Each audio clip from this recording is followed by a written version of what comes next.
Hello everyone, I am here today to talk about one of my great life stories was achieving how I ended up getting all my scars throughout my body. And I'm going to talk about more of the major ones that I've gotten. And so far, I've had 3 major scars, all on the right side of my body, which is pretty ironic because I'm right-handed, so I'm guessing all the brunt force will always come on the right side. So I'll start with the first big major scar that I ever received was this one right here. So you can see I got 1, 2, that was from something else. And then the third scar right there. So those three pieces right there. So when I was about 6 or 7, I used to sleep on a bunk bed, and I had a top bunk, and my cousin would sleep on the bottom bunk. So one early morning, it was around like 4 or 5 in the morning, just gonna come climb down the ladder and then get ready for school. So when that was happening, I was climbing down, but for some reason I ended up just falling this side. I think I turned around, and it was just a freak accident. Kids have freak falls all the time. I'm always a clumsy person, so it was just a part of me.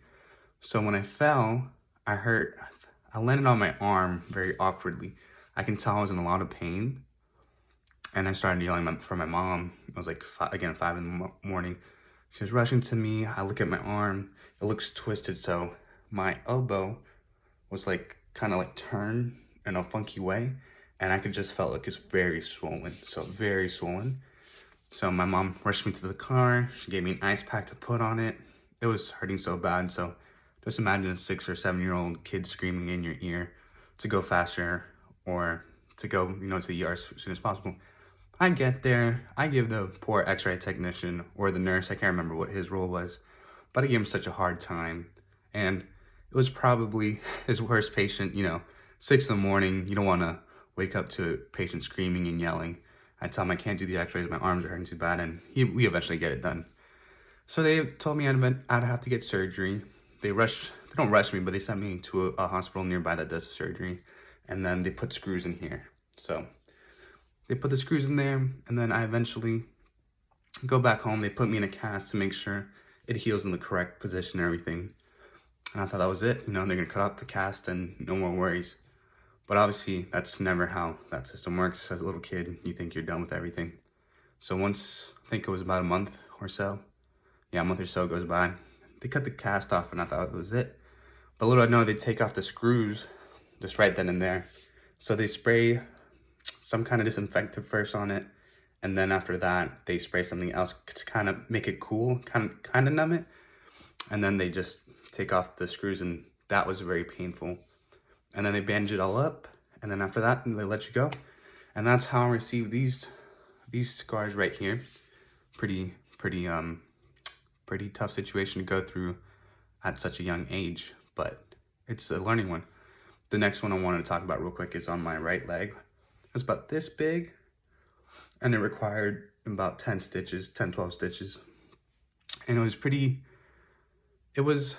weird the way it happened. I was just walking one day. There was this old-fashioned lock right along on this drawer / dresser, and there's a corner sticking out. So my leg, when I was walking by, I lifted up my leg and must have caught in it, and just like big old gash in it. So I looked down, it looks pretty normal, and then I realized it's not stopping the bleeding at all. And I was like, I look at my mom, I look at you look at your parents. I was about 7th, 8th grade, so 12, 13.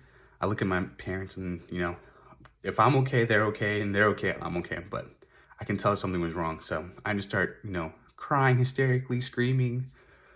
And my mom grabs this paper towel, pours alcohol on it, and just slams it on there, and it burns like hell. And excuse my language, but it burned really bad. We eventually went to 3 different urgent cares. The first 2 didn't take one said mine didn't take my insurance. The second one, it was too big for them to close up. So we eventually went to the 3rd one, finally got everything stitched up. But it was pretty amazing. And in life, there's so many different scars that we get, not just physically, but mentally. But there's always a chance to recover. And those scars, I believe, should be viewed as milestones and to be a marker throughout life to remind yourself that you can get through anything and everything in life. So thank you, and thank you for watching.